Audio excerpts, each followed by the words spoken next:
Big up, big up, big up, big up. Listen, Peter, I gotta talk to you. You were at the game. Tell Yeah, me, what did you see from the stand? Like, for me, it was a game of two halves. From the telly, right?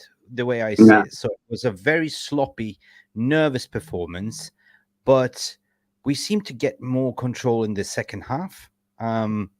But what did you see from the stand? Like, were we playing a little bit dispossessed? Were we like lining up the wrong formation comparing to their formation? We were playing counter-attacking football at a team that is 16th in the Premiership and hasn't won a game since the 16th of December in the Prem. That's what I seen. And again, I keep saying this word all the time. Turgid football constantly. Turgid football. Yeah. I'm talking to people in the stadium and people are saying, this feels like Eric Ten Hag is a caretaker manager till the end of the season because you know what's coming. This is outrageously garbage. It's not a fluke. It's constantly every game. But in what way? 134 goals against us in the last 6 games. Shots on goal in the last 6 games. That's 22.3 a game. Yeah. We can't go on like this. No other team does this. You can't. People keep. I was asking the guys around me. Now, the guys where I was sitting today, I was in the Sir Bobby Charlton stand, which is kind of a little bit more posher part of Old Trafford. And these guys have been here like 30, 40 years, season ticket holders in that part of the ground. They're getting moved next season because where they've been for 30 years plus, they want to turn it into an hospitality part at the stadium again to make more money. This is what they're doing. Even fans who have been going for decades, they don't care. They just want to make money out of us. And I'm asking these people, what do you think of Eric Ten Hag? And it's like, one guy turned around and said to me, I've been coming for 50 years to Old Trafford, and this is the worst football I have ever seen in my life. And I said, you're right. It is absolutely diabolical football. And I said, do you think Eric Ten Hag should keep the job? And all I got was a resounding, he's gone, the end of the season. Goodbye. You're done. Then question back, like, why do you think that it is what it is at the moment? Has it to do with the injuries, considering that we don't have, the full fit squad? We haven't had really a full fit squad since Licha came back and then got injured again. And I mean, do fans see that from Old Trafford standpoint? Like, or do they take in consideration, or is it we're just paying good money to watch good football? I mean, you know what one fan said to me, Mick, who I was sitting by, yeah. Johnny Evans was wearing number 35. He said, Johnny Evans is actually older than the shirt number he's got on his back, and he's actually the best player playing on the pitch. That just says it all, doesn't it? That just absolutely says it all. When a 37-year-old man who's only just rejoined the club after 10 years is balling overpaid players. But how can you defend this? And then I listened to the after-match comments of Eric Ten Hag saying we were the better team and that, and it's like, don't talk, mate. Just stop talking, please. No. Just stop giving interviews after the game. Just stop doing it. You shouldn't. I mean, it was 50-50, in terms of possession. But I'm going to ask you a question, and I'm going to pull in Papi and ask the same question. Yeah. Do you think that Ten Hag is the man for the job? No. No. All right. That's it. All right. No. Let me bring in Papi to the stage one by one. I'm going to put you in the backstage, if that's okay, Pete. Hang on. Yeah, fine.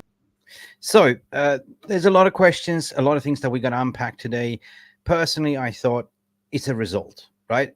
2-0, barring that we have 10 games to play. 10 is the manager, 13 points to play. Let's ask Papi. Papi, how you doing, my friend? You're on mute. You're on mute. I'm doing good. I'm doing good, brother. I was like shouting, Peter, allow me to enjoy my Saturday, please. Do not remind me how terrible we were. I know. It is not sustainable football. It is abysmal sometimes. It feels like we're scraping through and getting by. But today we won 2-0, 2-0 with a cushion. And we were almost.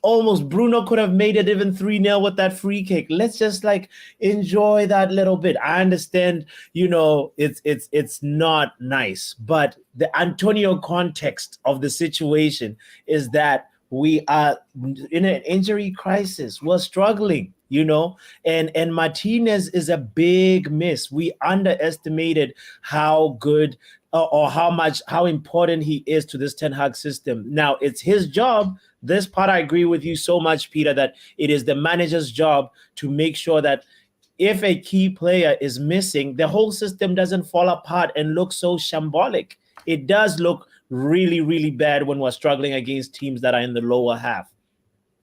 But Fair let's enough. understand the context a little bit, And Yeah, no, fair enough. I mean, we're here to it. debate like there's two sides of the camp. There's two sides Yeah. of camp. One people say like, this is diabolical. I go to Old Trafford. I am not privileged to go there. I see it from the television. Yeah, but I do recognize that we have our key players injured, but I don't appreciate, Fulham coming to Old Trafford, Everton coming to Old Trafford and playing their game and bossing us in the first half. I guess it's nervousness. But I'm going to ask you before I bring in Jarvis as well, one by one. Do you think that Ten Hag is the man for the job, and do you think you can turn it around? At this point in the season, I feel like I cannot fully answer that. It's let's wait till the end of the season to really, really, really make a fair judgment on him. Right now, he's not helping himself with some of the. What I loved about what Peter said was the fact that Ten Hag's post-match comments, sometimes you're like, hold on, is this the same man? What you been smoking? Exactly. Those moments I have felt him as a fan to be like, please, just tell the truth, Ten Hag. We were not the better team, like the way you're putting it. So right now it's too early. Let's wait a few more match days, 10 more match days to elapse, then we can really say that. That's my answer. I'm gonna put you now in the Simbin blue card. Join Peter in the backroom staff, and I'm gonna ask Jarvis Cocker. Jarvis, unmute yourself, unreveal yourself, put your disco ball on, and here we go. Jarvis, welcome to the corners. Party started. You happy? You're happy. Listen, Jarvis, I'm going to ask you a question, right? Despite the clean sheet here, right, and 3 points, did the result mask the performance shortcomings? Well, yeah. The quick answer is yes. Yes, it did. The performance was really bad, in my opinion. We let Everton play a lot of their game. They were pressing us at Old Trafford. They are fighting relegation, and we should perform better. And for me, I think I don't want to come out as negative. I'm just telling you how I see it, Mick. And the thing is, the performance, there's certain players who don't have the level when it comes to playing football. When I see McTominay in the 10, yeah, okay, he does a decent job, but when he's on the ball, he's too sloppy. He can't pass a ball in a good way, and we have a lot of these players who are struggling. Lindelof, and I would say sometimes Casemiro, sometimes Varane, sometimes Rashford, and the sum total of all of this is the performance is not good enough, and that's a big problem. So, but at the end of the day, the 2-0 result, 3 points, I take it. I can't complain, but we have a lot to improve for us going forward. So, big up, Jarvis. Listen, guys, we have panel and we have a few questions. This is unusual. It's the first time we do this kind of format. Big up for you for tuning in. Let us know in the comment section. Please engage with us in the VR room. Then I'm going to introduce everyone to the stage. But please don't forget to like and subscribe right here, right now. There's about 70 of you watching. Put those thumb stamps to this video. So big up, everyone. Welcome back. So I'm happy that we got 3 points. I can see it from Peter's standpoint, and I can see it from everyone's standpoint. But for me personally, I recognize the injuries, and I know that we will have players coming back.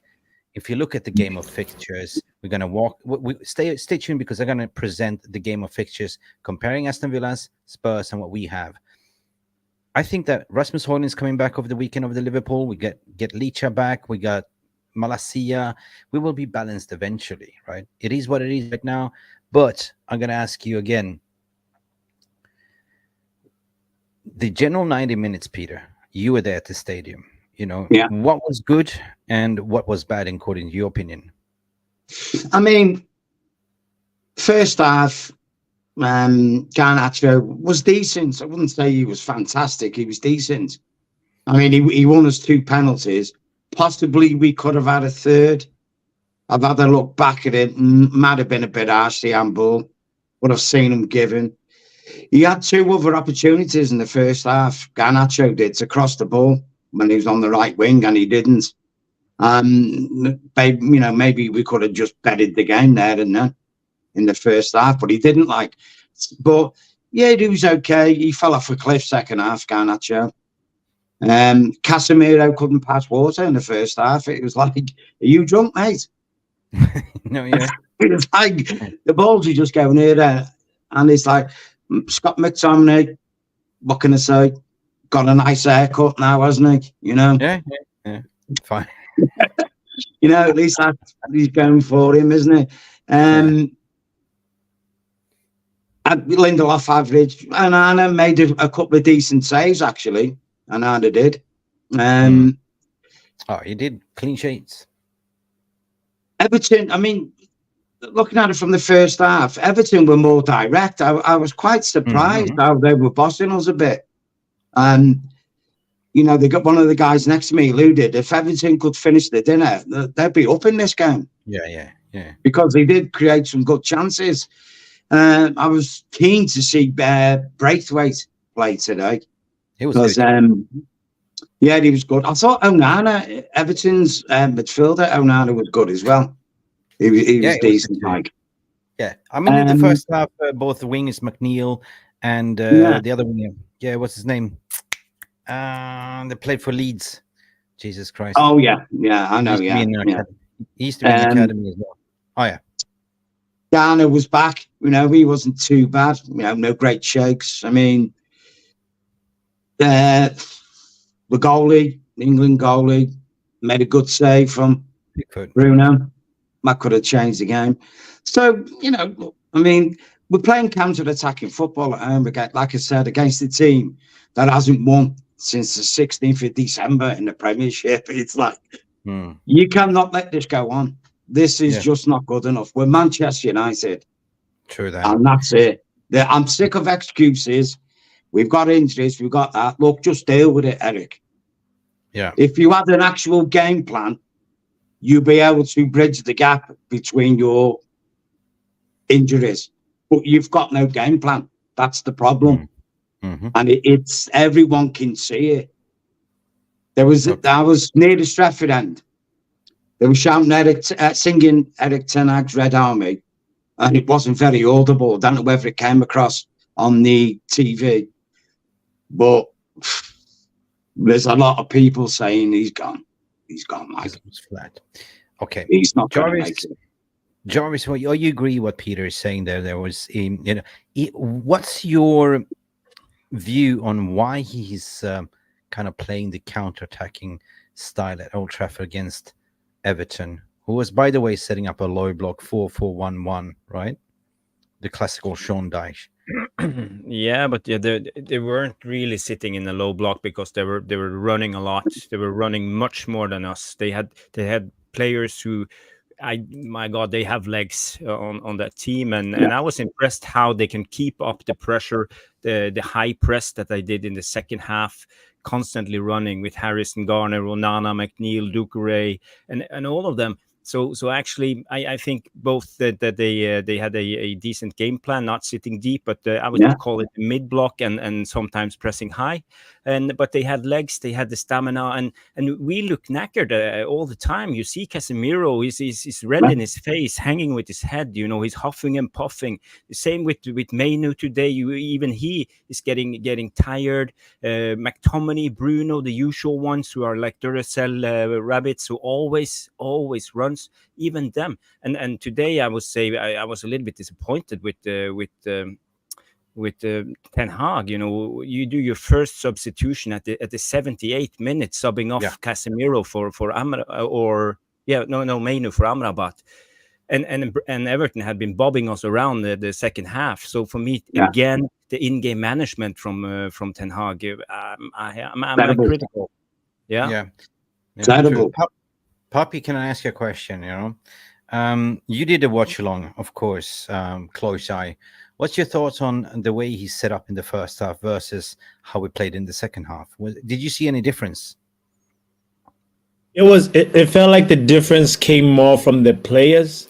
I definitely saw in the midfield, we were having a lot of trouble with our build-up play. It was not connecting. The ball was not sticking, especially with Casemiro. Casemiro had this sort of a few moments where it's like a very simple pass that he normally should be able to make a 10-yard, 15-yard pass. It's like, what's going on, mate? So he grew into the game. Casemiro grew into the game. That was why it felt like we played better in the second half. But there's this thing about how Everton started. They sort of surprised us. The first 5 to 10 minutes, they were actually getting a lot of final third entries and into our box. And actually it felt a little bit more like a back and forth kind of game. And as Ten Hag mentioned it in the post-match press conference, that the game was a bit too stretched at certain parts, and he was talking especially about that beginning. And then the second half, I think partially was more like calm down, do not panic. And then our wingers were particularly they were not chicken wings. They were actually Garnacho. He actually was literally now being more so direct and looking. Of course, Peter pointed out a few moments where he could have done better. It's the decision making. That's his phase in his development right now, is to improve your decision making. Because let's be honest, he was not a starter last season. He was starting to grow into this role. So, and it's been consecutive starts for Garnacho since, as far as I can remember, maybe like 10 games, 11 games plus. So that's it felt like second half we had a little bit more grip and grasp of like, this is how we want to play. But the first half was when we didn't know what we were doing. It might have been the early kickoff, that early kickoff might have just, because I don't think we've had an early kickoff in a while this season. I know. It was a very early kickoff, but Papi, I got to ask you a question. What was in Casemiro's bong today? I mean, what was he smoking in the first half? Because that wasn't Casemiro. I mean, God, he looked like he was, he had a few. What was he smoking? Yeah. Because there was like 8 dispossessed passes in the first half, But I think that they were targeting him from the very first beginning, because this is Sean Dyche, what he does, It's all-class textbook. He identifies 2 or 3 weak players what they can press and disrupt. So the game plan was brilliant from Dyche. There wasn't Dyche football. They were pressing like idiots in the beginning. They didn't let us play out from the back. And I was kind of, what the hell is going on here? But I agree what you're saying. In the second half, we kind of went a little bit calmer. Johnny Evans, Varane, solid in the back line again, right? Yeah. But I think that they targeted Casemiro and Lindelof. Guys, was it just me that saw that? Or do you see that they deliberately targeted Casemiro and Lindelof in the back there to exploit that space? I'm curious what Jarvis would want to say too about Sean Dyche's game plan, because I was more focused on the Ten Hag. Like I didn't really sort of analyze what is like that triggers, what are the weaknesses that are trying to exploit, because obviously, you know, there was a game plan. It's not like Sean Dyche was in there just giving them water at halftime, you know. Yeah, I was kind of looking at. Sorry, Peter. I'm just going to ask Papa quick. I was kind of looking for what was the game plan, and sometimes they felt like they were trying to isolate us and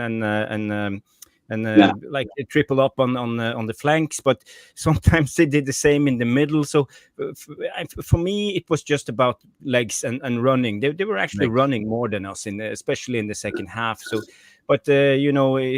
When it comes to the directness of Everton, I think they were playing out from the back in a good way, even though they were under pressure. We were leaving 4 players up, and we were stretched as Ten Hag was mentioning, and sometimes Rashford and Garnacho dropped, sometimes Bruno and McTominay dropped. So I'm trying to figure out what Ten Hag actually is doing at the moment. It's hard to actually spot a game plan in a way. You know what someone said to me? Give it to Ten Hag. You know, he thinks. You know what it is. In a special way. You know what it is. Can I just bob in there? You know, it's like you have this Tesla car that you just picked up, Jarvis, after weeks in the garage, right? Yeah. Right. 4 weeks. You've been 4 weeks. You'll be handicapped without this Tesla, right?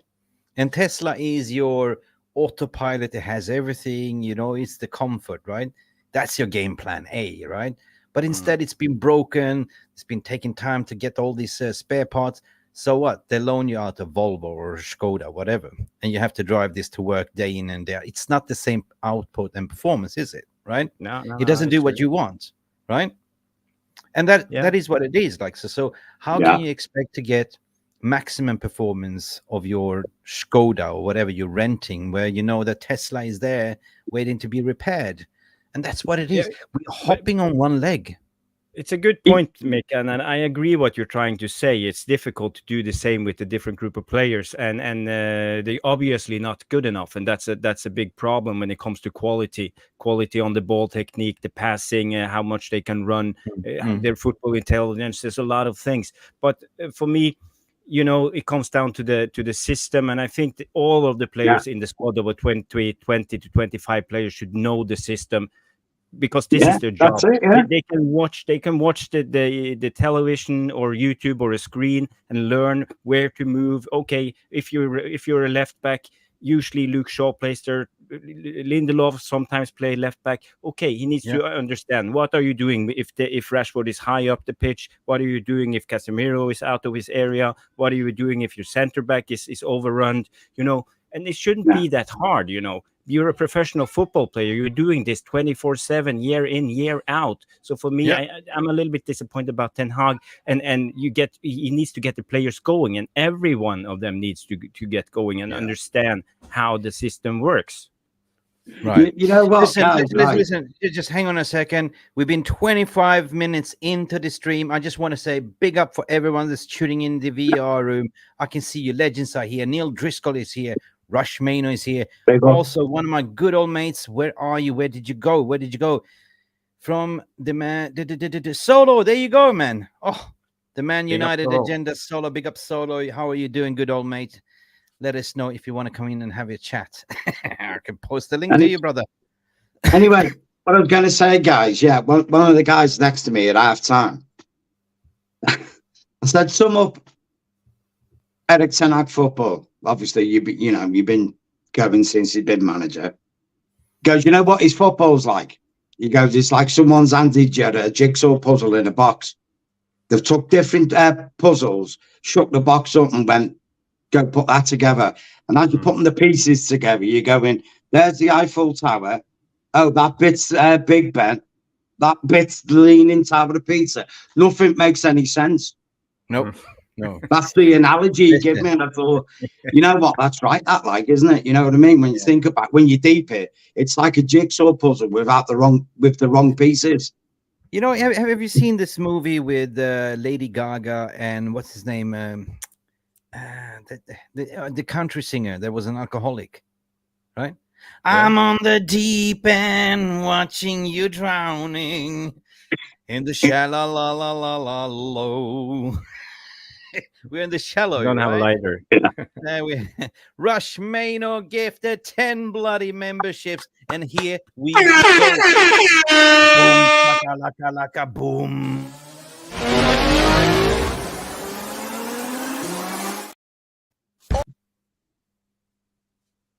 What happened? Did Glazer come and cut on the cords? They've gone. Oh my God!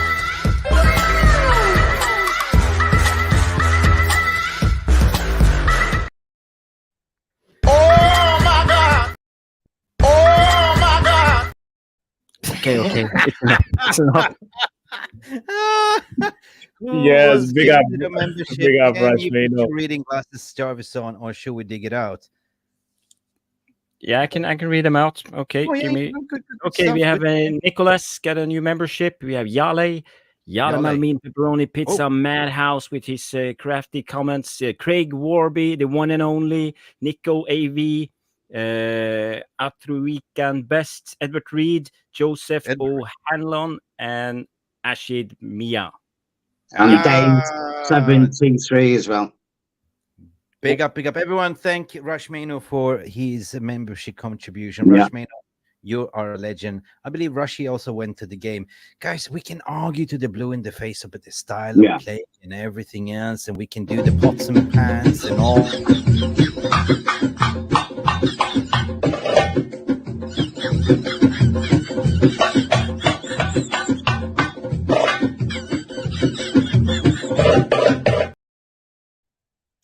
10 games to go, guys. And as a United fan, I got to ask you a question, right? Do you really care about the style of play or getting the maximum 30 points to play for? You know what? There's a way to lose, Mick, isn't there? You know, if you can say, I mean, let's be realistic here. The way we've been playing and the way we've been letting chances come against us, you know what's going to happen next Sunday, don't you? I'll just say this, without the FA Cup. That's the nice way of putting it. Yeah. Because we're not going to beat Liverpool playing like this. Yeah. I mean, Rashford, where was Rashford again today? Gone. I mean, I'm tired You know what? I keep, every time we see Rashford playing now, I keep listening to Queen record in my head. I'm the invisible man. I'm the invisible man. That's that. I mean, he's singing it with a duet there with Scott McTominay. They both singing like in a one is singing the bass and one is singing the tenor. Like, I'm the invisible man. See right through me. And Ten Hag is going, I want to ride my bicycle. I want to ride my bicycle. Get on that bike, guys. 10 games to play, maximum points. Rasmus Højlund will be back. Leach will be back. Everything will be okay. We'll be finishing strong the way I see it. With the I was thinking, guys, I was thinking it's the Battle of the Baldies today, you know. No offense, Pappy. You know, where obviously Dyche and Eric Ten Hag, and I was thinking Eric Dyche in his gravelly voice. Eric, what's that? Can you roll us a fat one, mate? You know what I mean?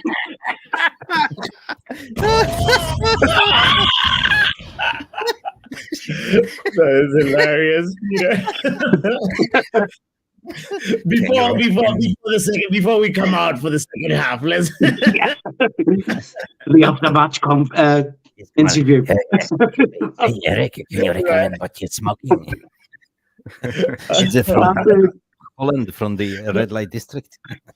But Peter's analogy reminded me of this thing. We might have talked about it, Mick, a couple of days ago about a car that the engine is a Porsche engine. You go to the scrapyard. Yeah.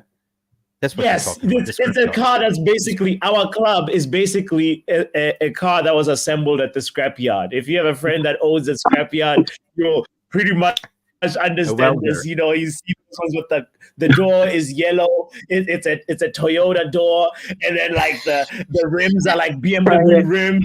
get inside, the steering wheel is a Subaru, but the engine is a Porsche. You know, it's just crazy. You know, Tell you what I did notice, like this. guys, today outside the Old wheel Trafford. the alignment is messed up. It drives like this. It's nothing.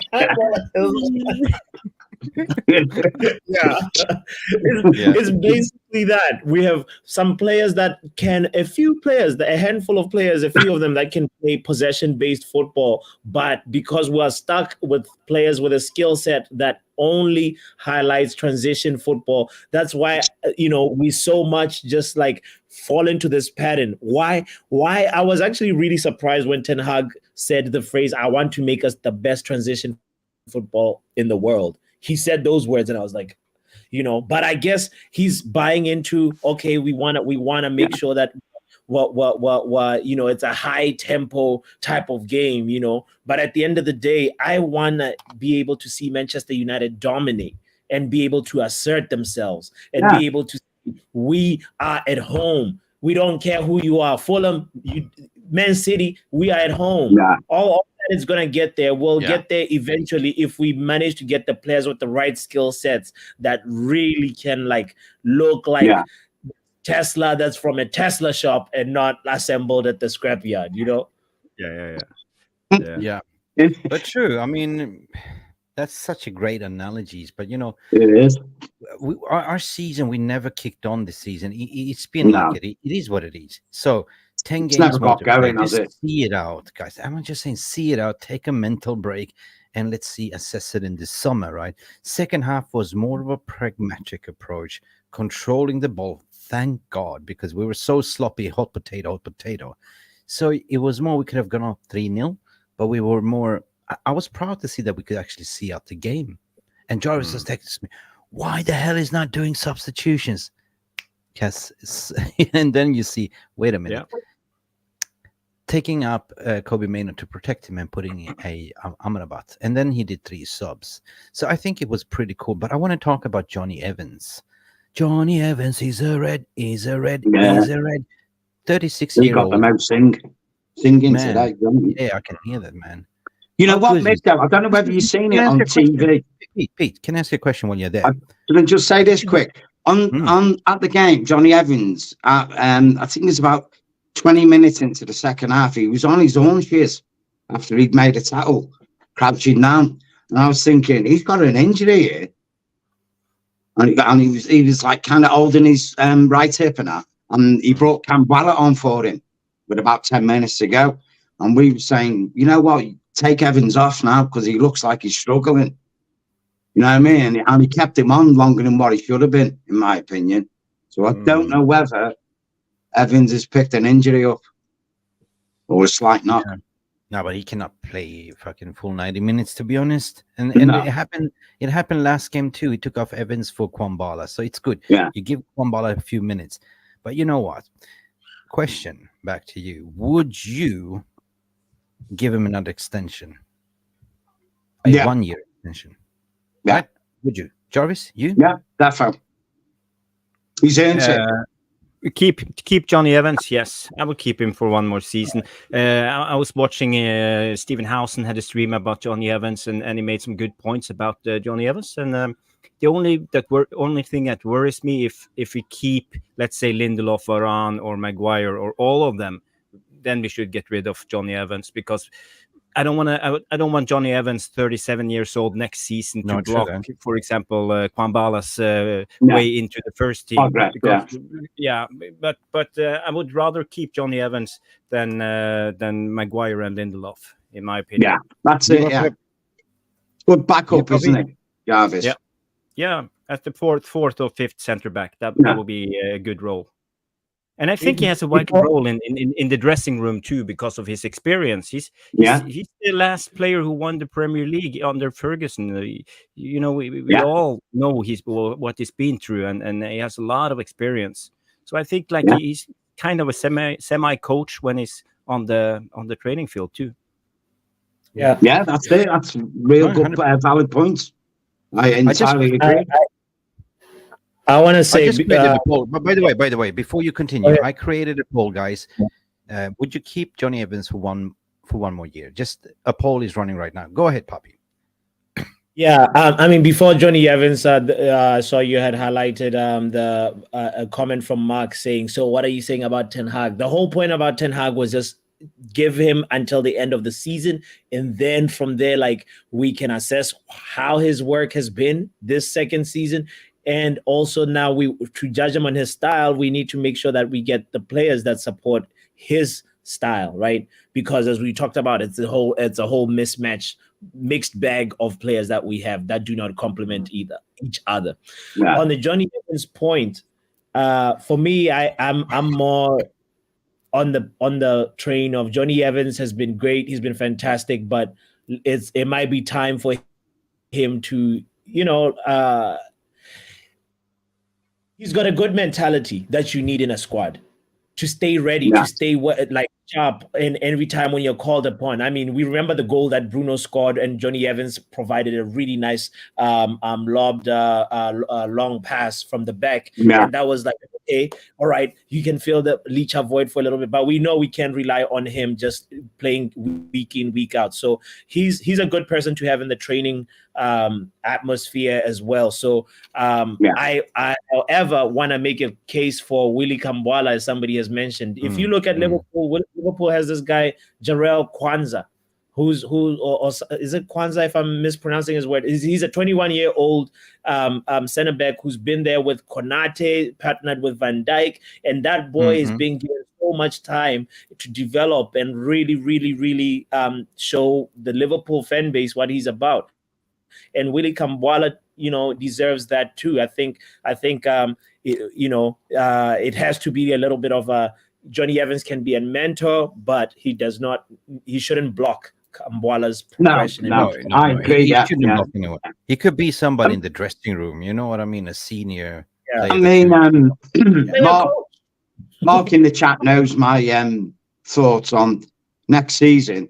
Like today, I was specifically looking at Branthwaite, because I would love to see him paired up with Kambwala next season. For me, our three main centre backs would be Licha, Kambwala, and Branthwaite, if we could buy him from Everton. Yeah, he was solid today. And like you say, you keep Johnny Evans in the background, because the young players, so you can't overplay them. Certain games you can drop them. Say we get like Port Vale in the FA Cup. Okay, Evans, you got to run out. We'll rest the young lads. Fantastic. But the thing is, you do need certain seasoned pros to develop a young team, like Pappy was alluding to, because they have the mentality to bring the youngsters on. Like Johnny Evans has won the Premiership. He knows what it takes through a season to win a Premier League. He'll pass that knowledge on, like Casemiro and Varane pass their knowledge on to players. You would hope so. Yeah. So you need X amount of certain seasoned pros in your squad to complement the youngsters. You can't just have a squad of youngsters because they'll just run AWOL. Right. We'll become Chelsea, Just to pause for a second. Guys, there's 105 of you watching right now, right here. You're participating in the poll. 85% of you saying yes, keep Johnny Evans. But what we want to do here right now for you, if you haven't smashed that like button, please let it get it up to 100 likes, please. We beg you. That's not because it's free, first of all, and second of all, it helps the channel and the YouTube algorithm. So important. If you haven't subscribed, do it. But if you do subscribe, also hit that notification button so you never miss a video, so you can have to personalize it as well. Jarvis, you made a brilliant comment here. Thiago Silva, 39 years of age, 23 matches for Chelsea this season. Age is not everything. Age is like a red wine sometimes, right? Yeah, it is, Mick. But especially when you play at center back, experience means a lot when you're a center back. Being able to read the game, you don't have to run as much. You just need to be in the right place at the right time and clear the ball. And of course, you need to have strength, and you need to have You need to have aerial abilities and stuff like that. But I think playing as centre back is not a big problem if you're in your late 30s. And Thiago Silva is a good example of that. So we could even I don't want to get ahead of myself when it comes to Johnny Evans, but he could stay around for a couple of more seasons if he can keep his body fit. That's the only thing. Because being like the fourth, fifth choice, he will accept sitting on the bench. He will contribute into the team, and when he's called upon, he will be ready. So I'm all for Johnny Evans. Yeah, I can see Nicolas Mattia say age is like a Red Bull sometimes, and I agree totally. Like when I'm just being looking at our analogy, players, age like a fine red wine. It's like that didn't apply to my wife. Like Red Bull gives you wings. I think she was a bottle of white wine instead of red. Yeah, brilliant. Jamie Wayne, big up to you, my friend. What's my thoughts on Onana? Wow, what a big improvement since he came back from AFCON. Yeah, it's been amazing. Last two games, he made one mistake today though. Second half, did he? When he let the ball go through him, it went out for the corner for Everton. And if that had been on target, it would have been a goal. Cool. But that's the only mistake he's made in 2 games. I think confidence is back. I think that he's been being. I think it's almost 3 games in a row now. Like him being in the contender of man of the match. So big up. Yeah. Any thoughts, guys? Yeah, Papa can do this on Onana. You're a big Onana fan. Onana needs to go to Africa more often. he's gone home. He was just homesick. That's all that it was. It looks like, it's actually going a little bit under the radar how much he's turned the season around. Like, of course, the Champions League is a very, very. It was unfortunate. You could make the case and say this guy single-handedly sabotaged our Champions League campaign this season. But Champions League was only how many games? 6. Yeah, 6 in the group stages, and that's not a really good sample size. 38 games seems like a sample size to be able to make an assessment on a goalkeeper. So I feel like he has given us like some food for thought. Some people, I remember I was like, oh, my brother, I'm African. I love to see my other African brothers shine, but they have to deserve the job. They have to show that. Of course. Sometimes he just went home to Africa to have a little bit of African food, to get a little bit of love, brother, come back and just be happy, a little bit of a chicka, but we have to give him the flowers for the mental resilience that he's had. Even when he was in Africa, he was trolled a lot actually at AFCON. Guys, at AFCON he was even trolled by the stewards because he played once and then was subbed for the rest of the tournament. He was pretty much as a new sub, and that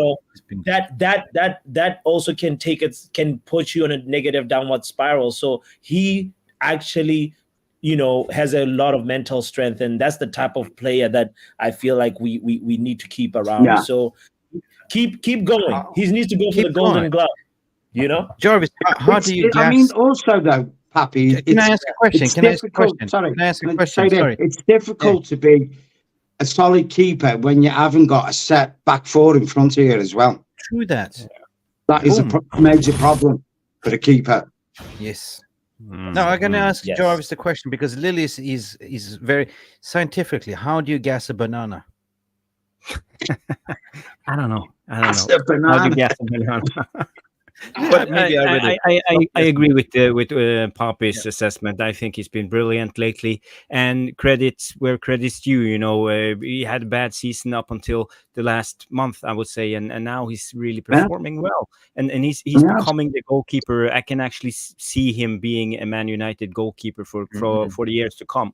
And today, another good game. I think it was better against Manchester City. His distribution was more precise. Today, he was a little bit unprecise because Everton was putting him more under pressure when hitting it long. And his choice of a lot of his balls went against Bruno, and Bruno with a Yeah. big man in his back is not the best thing. Playing it out, he needs to pick out McTominay and try to find Yeah, the best yeah, man who can shield the ball. So All right. so there's things to pick on, but I think today was good. Yeah, Today's yeah. good. His best game in a United shirt was Yeah. definitely the Manchester Derby game Yeah, last it week. was. There was an He article that was I read excellent today. in that game. There was an article that I read today that he's seeing this as he wants to be a Manchester United goalkeeper long time. So, like, we're talking about 10 years, legendary, and this is his kind of first season. So yeah, you can understand. No, that was the air started off rough, didn't he? His first season. But the thing is, So, right? I've been saying this, guys. Like, the reason why he bought Onana is because he wants to play a high line and he wants to be Onana, the sweeper keeper. But again, coming back to that, we don't have the right personnel that can play that style. He has to play a little bit longer, right? yeah. You cannot play a high line with Varane and Johnny Evans or Maguire and Lindelof, right? You need fast, pacey fullbacks and full, centre backs as well. You can play that high line and start pressing, with 8 men on the top, and then keep a little bit of a, to the sideline. But this is for the future, the way I see it, right? So this is my vision, and I can understand that the football ain't pretty right now. We're sitting on 6th. It's just amazing because everything that's been going around the club, and we haven't been playing great. But 6th with 3 points away from Spurs. Spurs is playing Villa tomorrow. Spurs has got 2 games in hand. After tomorrow is 1 game in hand, but it's going to play catch up. 10 games, guys. A lot of things can happen. So what I wanted to do today, right now, if you allow me to do so, let me add this to the stage, guys.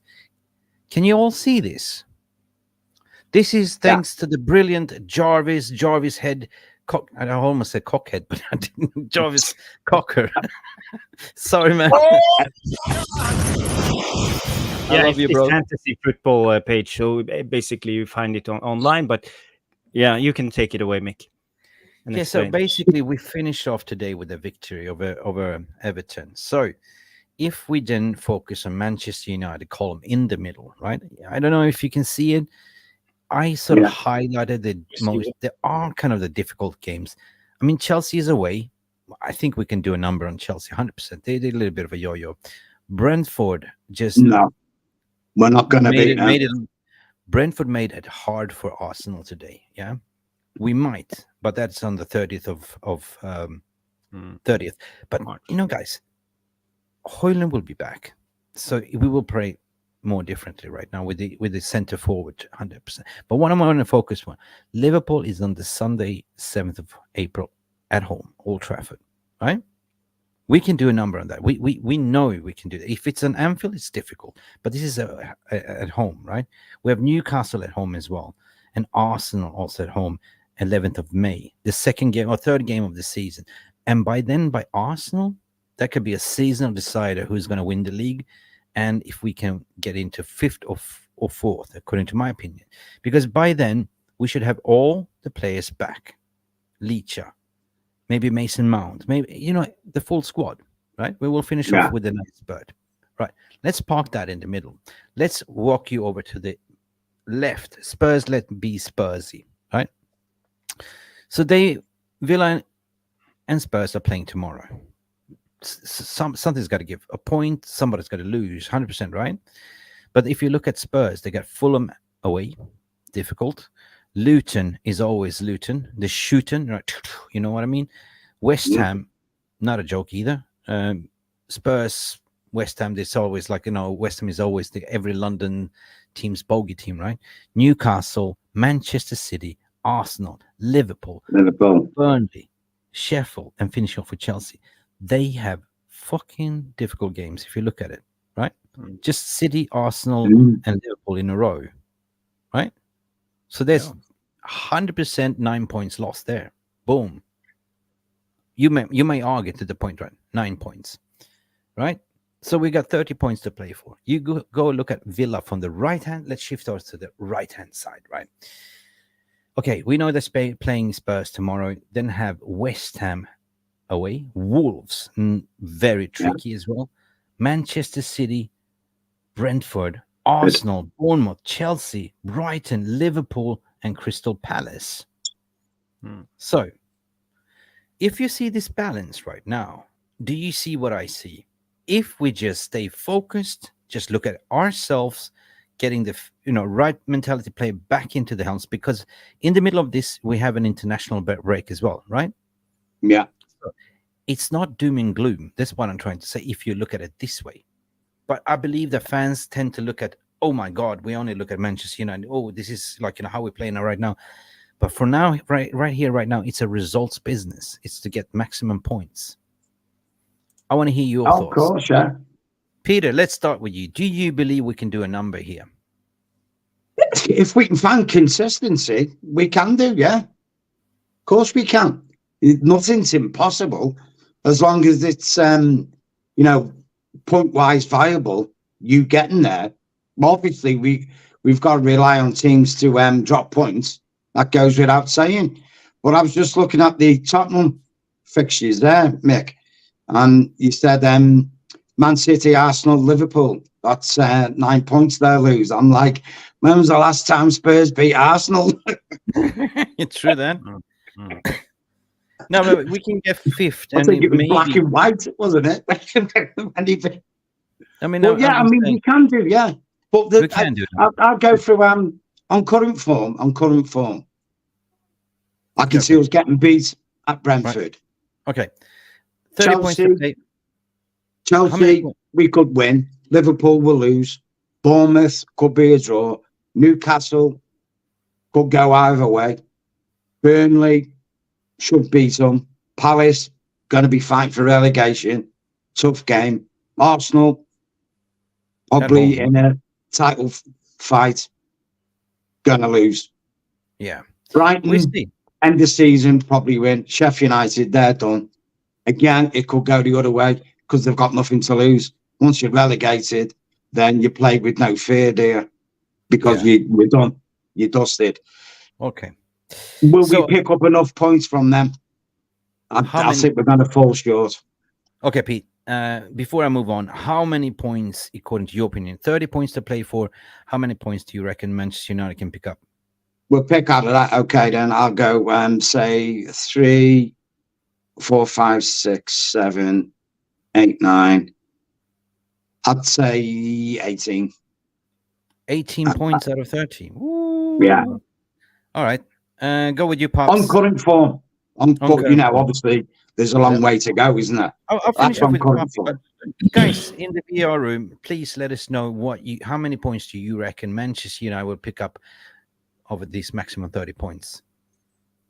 Let us know. Out of 30, I believe we, given the context of what is happening, one, there is major upgrades in terms of Højlund coming in. Remember, we got a snippet of what the front three, the dream front three, the flowing front three that has a synergy, Garnacho, Rashford, and Rashford. So if we get Højlund back, we are actually going to be able to score goals. And I think out of 30, a possible 25, 26. Remember, guys, we haven't gone in a string of matches this season where we haven't been unbeaten. And usually Man United, no, it doesn't matter under whatever manager. It can be Ole, it can be Van Gaal, it can be whoever. But we always put in 9, 10 performances that are really, kind of convincing a little bit, or that kind of help you to sort of get these points that you need to make sure you're a top 4 team. So a lot of luck is going to have to be on our side, given what's happening with Spurs. Okay. Villa, I feel like that's 25. 25. steeper. 25. How about 25. You, Jarvis? Out of those games, do you see how many points do you reckon we're going to pick up out of 30, and where we will drop the points? Yeah, I've been thinking a little bit about this, and I think we need, at the moment we have 47 points, and let's say if we win, if we lose 3 of the remaining games, we will end on 21 more points. So 47 plus 47 plus 21 68. is 68 points. So for us, getting 68 points, that's not enough to get fourth place. So, but it will give us fifth. I think we need more than 70 points for getting top four, and that's always the goal, to aim for 70 points. But yeah, we can do it. But then we have to beat Arsenal or Liverpool, or Chelsea or Newcastle away. So we need to win at least two of them, and win the rest of the games against the lower league teams. Okay, guys. Well, thank you so much for sharing your opinion. Mick, you know, I just checked out that Chelsea won, got into top four with 67 points in the 2021 season, 2020-21. Anything So is possible. Yeah. True, it happens. Yeah, Stranger everything things can have happen, but 70 points is, I think that's the mark. Yeah. Standard, Okay. yeah. 32 votes on the poll. I'm closing it, and 72% says yes to keep Johnny Evans and the poll. At the end of the day, guys, like, you know, it's football. It's around and anything can happen. But, you know, what do you think? You never know. Yeah, what do you think Ten Hag needs to do ahead, moving forward from now? Like, you know, Liverpool next weekend. You know, he speaks a lot about his, you know, about his injuries. He doesn't make any excuses, but it's clear and understandable, right? Well, everyone knows, right? He rested Højlund. He's not ready to come back. I mean, he could have played in today. He could have included him on the bench, but I think he will put him on against Liverpool. And Liverpool, they struggle with their injuries as well, and they have the kids in the FA Cup, right? So, Poppy, how does it look like? We're playing Liverpool, and then we have an international break, or how does it look like? Anyone knows? Yes. So Liverpool March 17th, and then March 30th. Yeah, it's about almost 14 days or so, or 13 days till we play Brentford at the end of the month on the 30th. So yeah, so pretty much we have to make sure that we go into that period with a positive win, a positive result versus Liverpool in the FA Cup. That would be big, because that also helps build the momentum of finishing strong. That's what we really need to be focusing on for the rest of the season, you know. Yeah. I'm gonna take. You know what? Sorry, Mick. Wait. Just thinking. Yeah, sorry, man. If Liverpool beat Man City tomorrow, that could work in our favour, because it might put Liverpool in the mindset of not having a killer instinct against us. You understand what I'm saying? Because they'll be high from that. It's like, oh, you know, we've got a 4-point lead over City. We can take it easy. Because for Liverpool, the priority is the Premiership. Make no mistake about that. True then. From their viewpoint, I think they would sacrifice the FA Cup for the Premiership. No. Listen, I'm going to be positive. City will be in our favour. I'm going to remain positive, right? I'm not going to be negative. What's the point of being negative now? I mean, we got 10 games to play, including FA Cup. We're approaching to the end, and then we can all take a mental break, you know, because let's face it, I put my hand up to say this has been a horrible season, not only footballing wise, but everything else that's been going on. We don't have to talk about it. We know what it is, right? But guys, there's 130 of you watching and only 13 smash their like. I feel it's time for a little bit of lecture and tutorial. So it's come to our attention that about 90% of you on YouTube have not yet learned how to smash the like button. What? So today, we're going to learn. No! God, are you ready? Please, no! No! All right. No!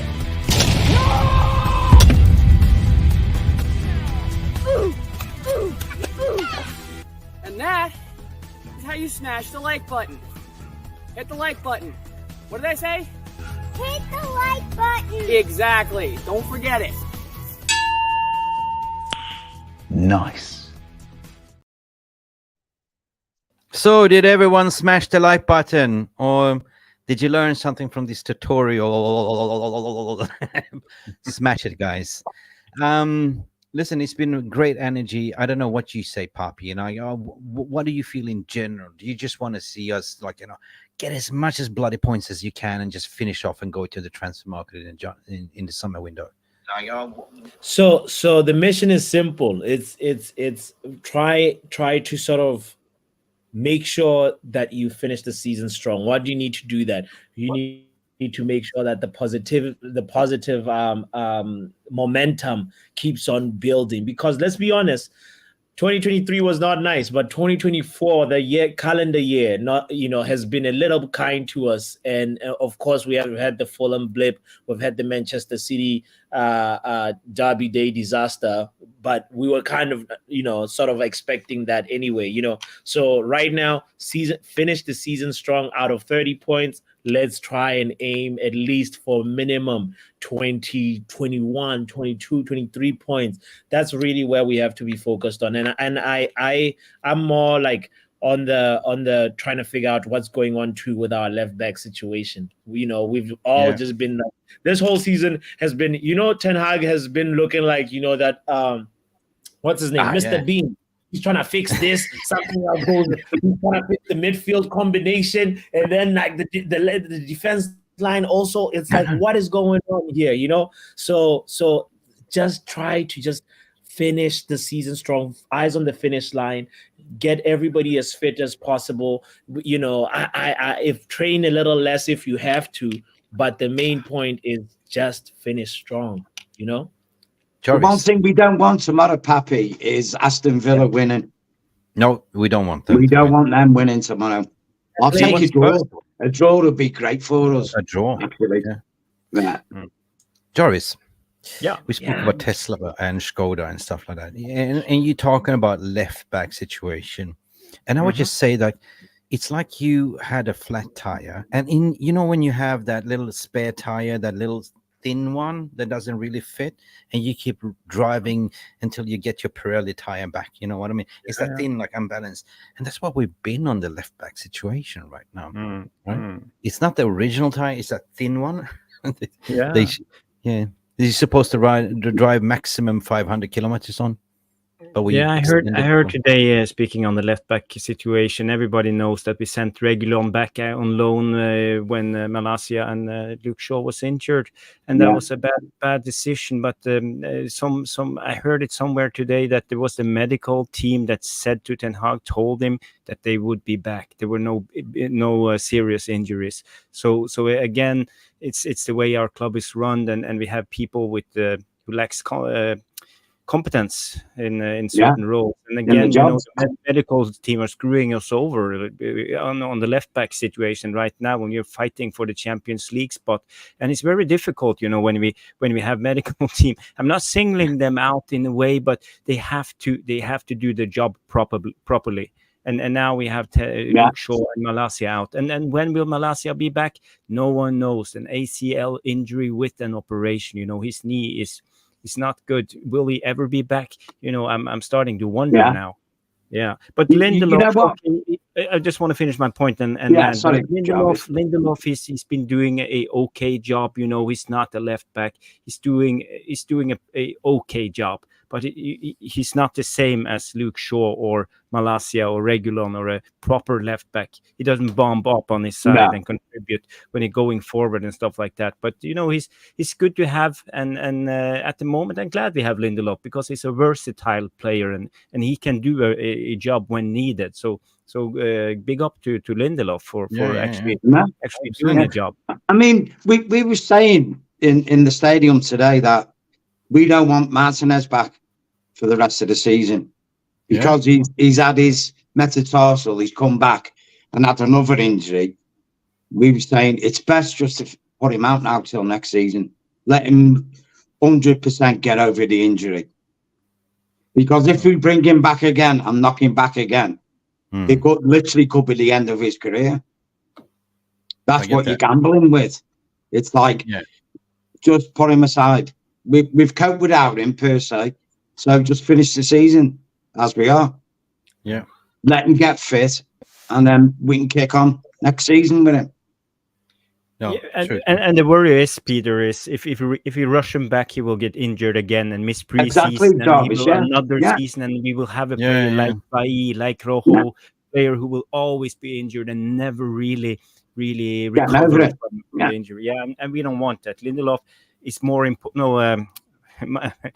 Lisandro Martinez is more important having the full next season for me. I agree with what you're saying. Yeah, definitely. All right. Guys, I'm not gonna jinx it. And you know me, I'm just gonna go with this, right?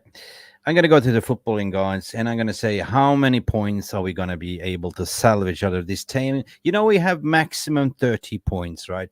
So basically, I started on minimum on 20, and it goes all the way up to 30. So let's have a little bit of a fun. And while you do it, again, did you smash that like button and let us know what your maximum points will be? Should we do this, gents? Let's ask the footballing gods.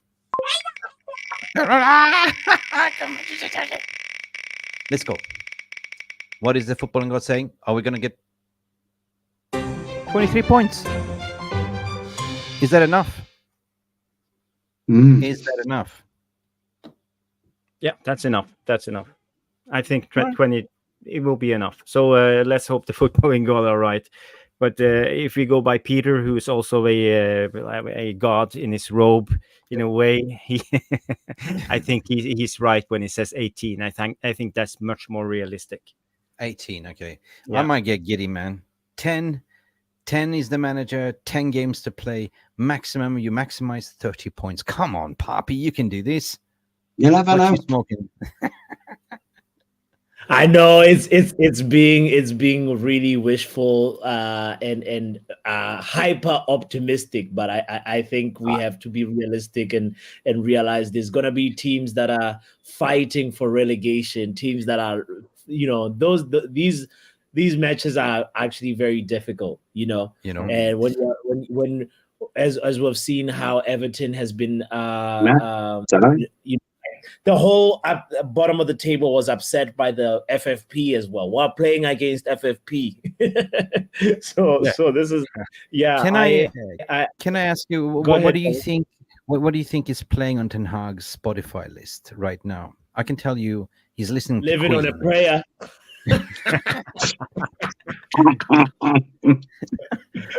I said, "We are the champions, my friend," and the other one is like, "I want to ride my bicycle." He's probably listening to Starship as well, and we have built this dream together. Nothing's gonna stop us now. That was more Ollie gonna say. I like it. Another one could be Ten Hag thinking about these players. He's like, these players ain't loyal. These players ain't loyal. Like, he's had a few players disappoint him, so it could be that too. You know. Any song you think Jarvis is playing on his Spotify? What's in his playlist? Nah. I don't know. I don't think Ten Hag has the time to listen to music. I think he's constantly. Can you imagine Eric Ten Hag going to Rashi like that? Rashi, what? Shake it like a Polaroid picture. Shake it. Black Eyed Peas. Oh my goodness! Beautiful people. It's been amazing. Question. Yeah. In the chat, what is Ten Hag listening to? What is his Spotify playlist or Apple Music playlist? Yeah, we come up with something. Tin Lizzy. No, he's probably playing "Don't Stop Believing." Yeah. Just a Dutchy boy that came to Manchester. Try to make a difference, but I got screwed. I've just found the perfect one, Mick. Boom, boom, boom, boom, boom, boom, boom, boom. Rashi, saviour of United. Boom, boom, boom, boom. Oh, we forgot. I'm tired of speaking all about eyes Rashford. on me. All right. The whole media is on him. All eyes on me. Oh, classic. Everybody walks into the press conference. All eyes on me. Yeah. No, but seriously, I don't. Jarvis, I know we're going on time here. Happy Saturday, everyone. We won this game. Good vibes, FC. But still, right? I don't want to talk about Rashford. I don't think anything I don't want to talk about. Ten Hag came out to defend it. Always look at the bright side of life with Monty Python. Yeah. Yeah. Jazz. The only way is up. The only way is up. Yeah, true. But I do want to talk about Garnacho, though. We have to talk about Garnacho because he was, according to my opinion, man of the match. When I did the player ratings earlier in my show, people was jinxing it, so it ended up being, I don't know, Rashford got the man of the match. But I think that somebody trolled us, right? Must be. Yeah. Yeah. I mean, he played well. Like I say, first half he played well, Rashford. Second half he did fall off a cliff. But he's young, isn't he? You know what I mean? And he's had it's his first real season. And it's been a demanding one on him, hasn't it, really, when you look at it? Yeah. So, I mean, what else can he do? I mean, he's chipping in with what needs to be done. He's won 2 penalties for us. So, basically, he's won us the game. I thought he was brilliant. He was my man of the match, 100%, because he never stopped trying. He was doing what a winger needs to do, constantly running at them, right? So Kobe Mainoo as well, people were saying, well, I didn't see much of Kobe, but you didn't see what Kobe was doing off the ball as well. So, more of defensive. So Kobe has to babysit Casemiro today. Was he your man of the match, or was it Johnny Evans? Yeah, for me it was between I think Johnny Evans or Onana. Both of them had a great game, but I will give it to Johnny Evans. Okay, Johnny Evans. Johnny Evans. Just Johnny Evans. Just Johnny. Just Johnny. Here comes Johnny. Which movie is that? Here comes Johnny. Shining. Remember The Shining, The Shining. Any questions from your end? I mean, we had a good time. It was a fantastic stream, I must say. I'm happy. We had some questions prepared. I just want to have one question I can ask the panel.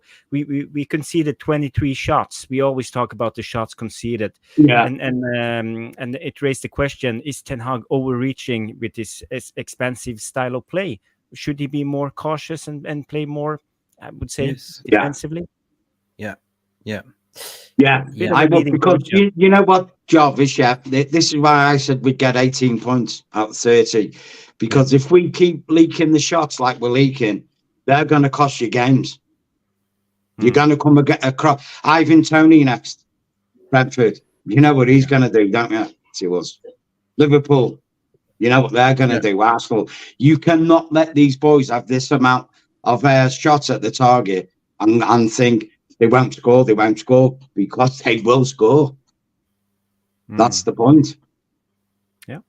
So we've got, like Jarvis said there, we've got to shore it up. Conceding too many shots, you said, right? Yeah. Puppy. There is. Go ahead, Mike. Could we call Rashford up and say, how many shots did you concede in Belfast? Here's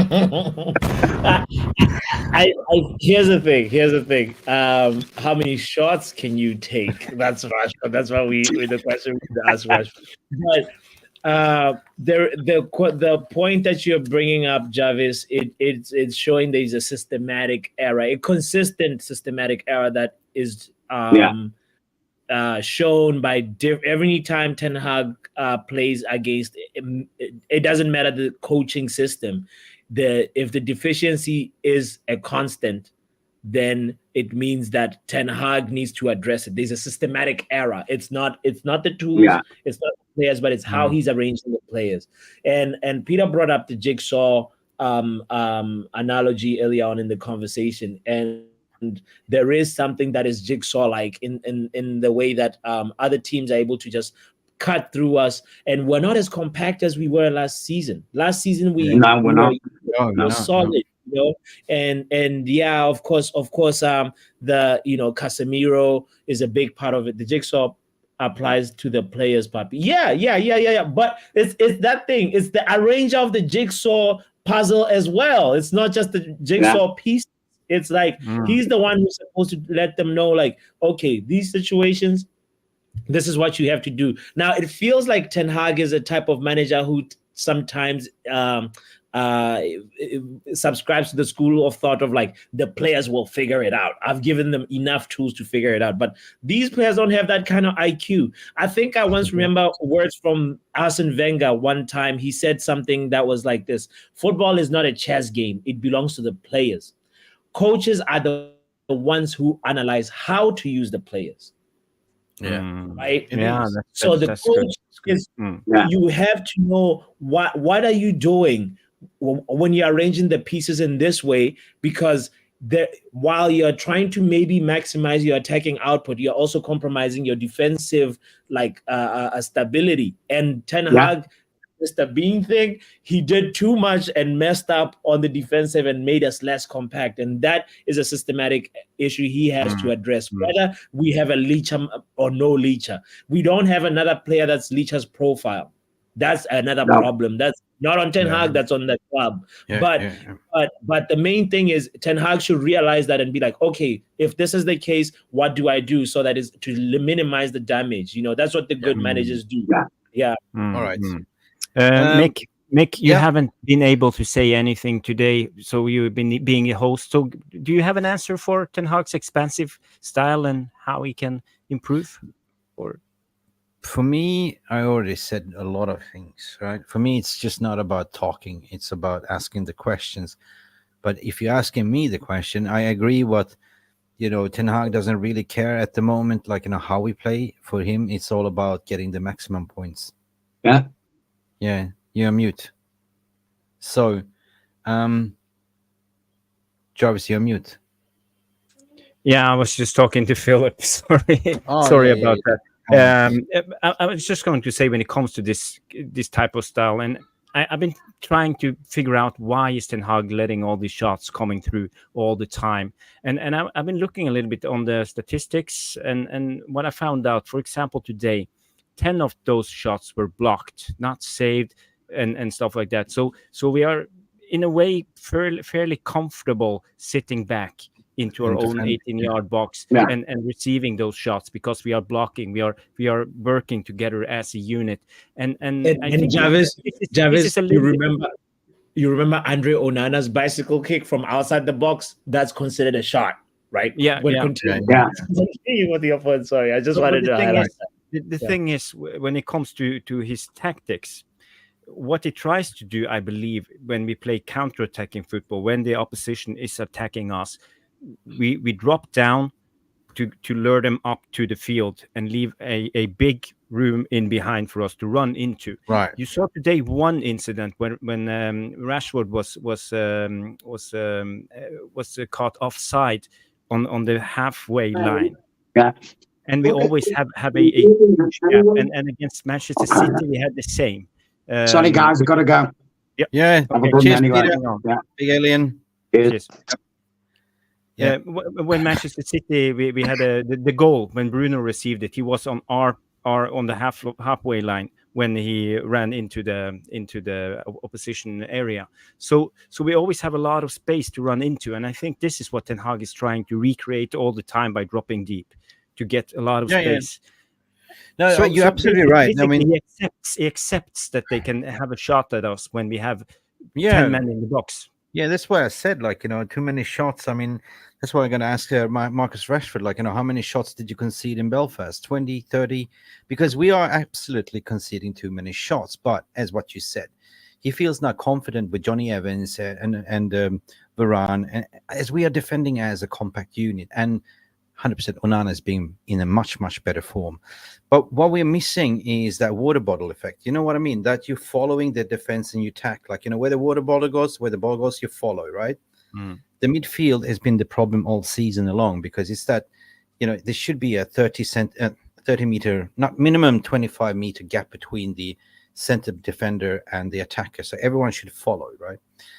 What we discussed earlier, and I keep saying that Ten Hag's style of play had to be changed based on the injuries, because he brought in Onana. He wanted to play sweeper keeping. He wanted to play possession-based football high up on the pitch. That means that everyone should be parked at the halfway line.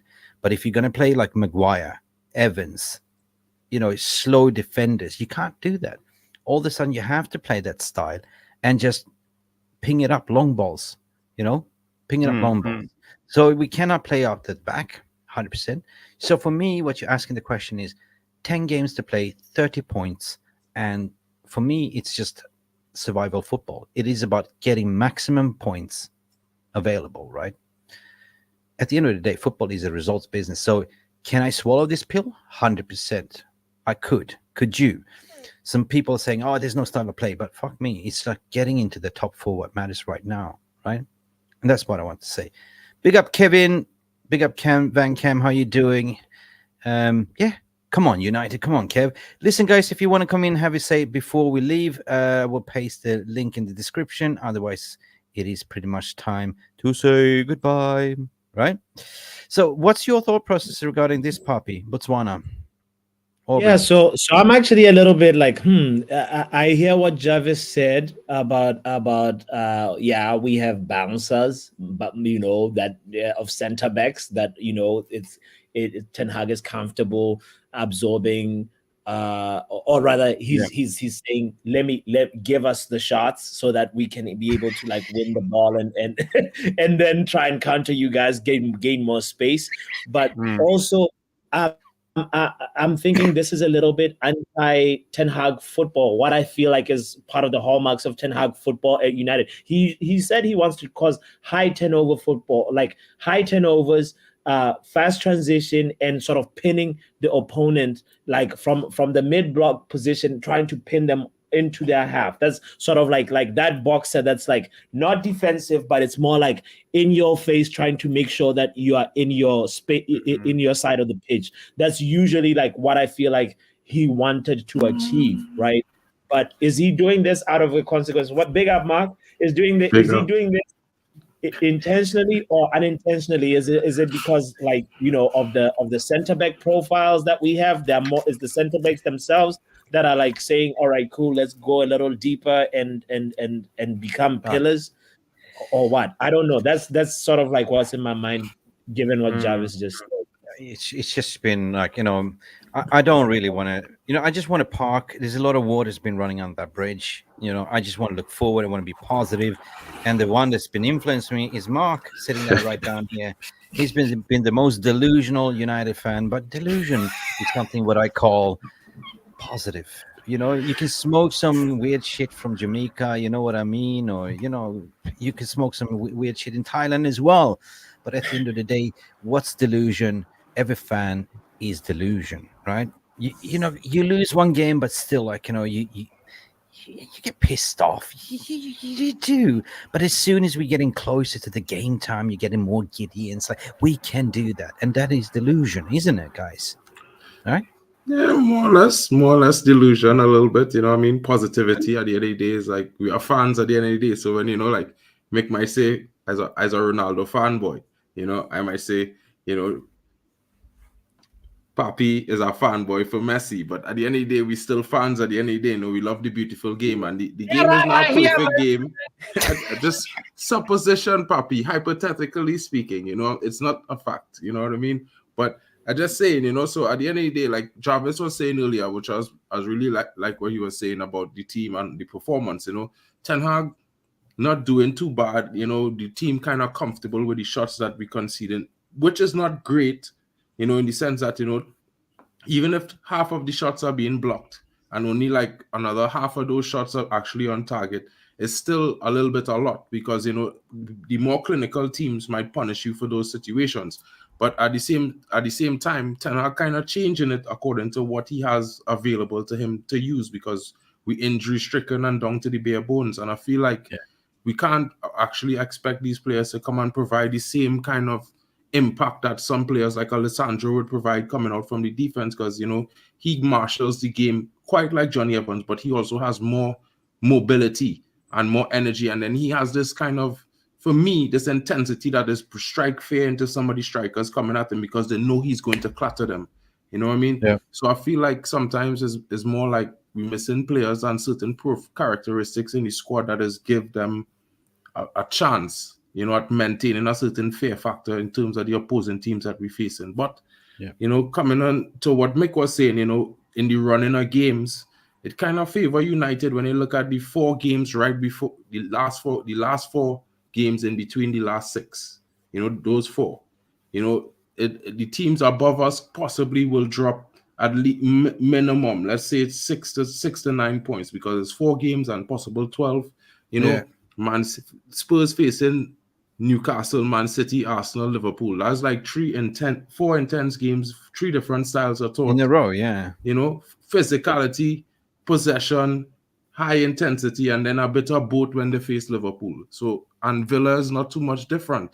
So it's kind of positive in the sense that if United could at least win in the Premier League the next 2 to 3 games, which is quite possible, you know, even if we were to lose against Liverpool in the FA Cup, I might not be too disappointed because, you know what, if we could lose against that many FA Cup and then win the next 3 to 4 games, that puts us in a situation where the 2 teams above us must win, and that might cause them to lose. So no, 100% big up to you and for me providing your positivity. I starting to get on your bandwagon. I'm starting to see for my mental sanity. I'm a realist, you know what I mean?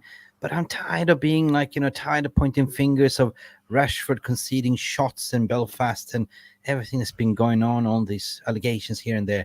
I just want to enjoy the rest of the game. You know? So tomorrow, Super Sunday, guys. I want to hear from you. Man City, Liverpool, Scouserpool. What do you think the result will be? A draw would suit us best, so I'll keep it sweet and short. A draw for them, and that's all I would like to see tomorrow. Yeah. Jarvis? Yeah, I think City will win it. I think this is the situation, what they have been working for all season. They have the experience. Guardiola and his winning instinct and the players. I think this is how City always win the league when everything tightens down and it goes down because to of the massive games like this. support. Yeah. But this is how they write. So I think City will win the game. I hope there will be a draw though, because I would rather Arsenal to win it than City or Liverpool. Me too. Honest to God, Arsenal deserves it. Because I keep saying, right? Okay, you have 3 teams that you hate, rivalry teams, right? City's never been a rival, but they're becoming like, I don't want them to win a 4P. No way. But as I keep saying, like, you know, it's like you, Jarvis, standing in the front of the judge and receiving the death sentence, and the judge said, how do you want to die? It's like taking the electric chair, taking the needle or the bullet in the neck. You know, which one would you choose? I would choose the fastest route. So definitely I would choose Arsenal because they haven't won anything for 30 years. But on the other hand, their fan base are absolutely going to give us bollocking, right? City, I don't want it to win another treble or 4P. You know what I mean? It's just like, it's not on, right? With the cheating allegations. And coming back to that, you know, they always come back strong because they have this bloated squad that's been cheated and inflated, and fuck him.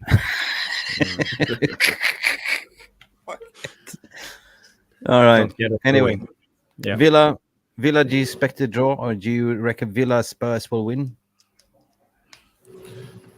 Draws. I predicted draws for those 2 games. Anything that best suited to Manchester United to support the positivity train. Right, guys. Before we're closing the shop, we have, I don't know. Oh my God!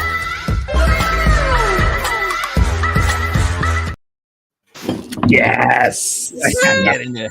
Get to Gary C gifted 5 membership. Big up, Gary. How you doing? And let me see who was gifted a membership. Let's see. Oh, where's my chat? Where did my chat go? Lachla. Sorry. Oh, wait. Hey, I'm getting old. Where did my chat go? Where's me chat? Where's me jumper? Let me read them out for you, Mick. I'll make it easy I got for it. you. I got it. Alien Tenno was gifted a membership. Jamie Adegoki was given a membership. Quad Sports Carl, Kev McGee, and Kareem O'Jalil. They were all given a membership Jamie, courtesy of Gary C. Quad Sports Carl, big up everyone, and welcome to the family. And everyone, thank Gary C for his membership. I almost did an Irish thank. Gary C. Gary C. I got lost in my tabs here, guys. I got lost. Not Gary Neville. Gary Neville, yeah. And big up everyone. Welcome. And don't forget it is free, almost free to join the membership, but it is only costing you 90 cents, right? It's very, very little. £1 a month. A month. And that takes us far away, because we are not profitable, right? But we put in a lot of hours in here. You have Jarvis driving. He's finally got his Tesla back after 4 weeks. He was so broke, I couldn't afford him to pay Snickers anymore.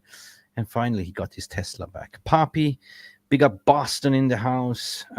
Always grafting, always. I don't know how many hours you clock in doing those watch-alongs. I don't know. Do you ever sleep? Boston never sleeps. Nah. Sleep. They'll sleep when I die. Do you know that Arsenal, Mick, are only the fourth side to win each of their first Premier League games of a calendar year? The previous three have all went on to win the title that year. Man United in 2009, Liverpool in 2020, and City in 21. Arsenal has got momentum right now, so your wish might actually just end up happening, Mick. They are also the bottlers, Papi. So you know what? They might just bottle it just like Spurs. I thought when you were doing the bottle analogy, I was like, oh, he's talking about Arsenal. Oh, no. Listen, my brother from another mother is coming to visit me. He's a Gooner supporter. You've seen him on this channel before, but he's coming to visit me, and we're going to do this live streaming when it's Arsenal versus Man United. He's especially coming for this. I can't wait. He's going to visit me just for this occasion. He's going to fly all the way to Phuket and to do this live streaming. So, guys, we're going to make it special. That's a game I'm looking forward to. The Arsenal game, right? And also, of course, Sunday, guys. Is it Sunday? Is it Saturday? FA Cup. Saturday? Yeah, we be there. We be there. Yeah, but let's just do this. It's Sunday. Sunday. Let's just wrap up this week. Dust it off, because let's face it, guys. Everyone, put your hand up if you haven't felt nauseated what's been written in the press about, everything about Ten Hag rumors and everything else. Did Ten Hag just save himself some brownie points by this win? I think so. I mean, to be honest, Mick, I'll just say this, right? I never really think that from what I heard from Jim in the press and from what I know of Omar Barada, I never really thought this summer, Erik Ten Hag's job was really on the line. I feel like he would be the guy to steady the ship at least, until the next January window. Right. Cool. Guys, it's been fantastic. Thank you, everyone, for tuning in. Legends in the house. Jarvis is tired. I am bloody tired. It's 4 a.m. in the morning. You know what I'm going to do now? I'm going to walk me dog. Catch you later, guys. And have a good Jarvis, meeting. Thank you for coming in. You look absolutely knackered. No. I'm doing another stream. I'm jumping over to Nureddin on United Real Therapy. So if people want to join me, jump over sent to me a message United before. Real Therapy and watch more of Jarvis, Nureddin, Boombaye, and all the other guys on that channel. Yeah. Nura sent me a message before. Watching the show, a lot of theatre after watching that shite. So unfortunately, I'm doing my match reaction at 8:40. I've decided to come and watch a piece of dance theatre. So He's done the theatre. It's a big up. Lots of love to you all. Big up MUC Realist TV. Big up to you, Nerdin. Go check it out. Go spot Jarvis on Man United Real Therapy with Nerdin. It's going to be a show as well. I should also plug, like Jarvis, probably sometime after Jarvis, in about an hour or so, after Jarvis goes on Nureddin's channel, check out Football Power Hour. We'll be doing 5 Things Deep from KG, the comedian's channel as well. So support that KG. As well. Nice. You want to be a part of that too. Say hello to KG as well. Looking forward to see that. 5 Things Deep. That sounds like a little bit like a Pornhub thing, right? I knew you were going to say that. Oh yeah. All right. We deserve better. Time to close the shop. But big up everyone. Thank you for all the donations. Thank you for the beautiful comments. Thank you for being with us. Thank you for smashing that like button. Please don't forget to do that. Like it. And that's all, folks. See you till the next time. Have a fantastic Saturday.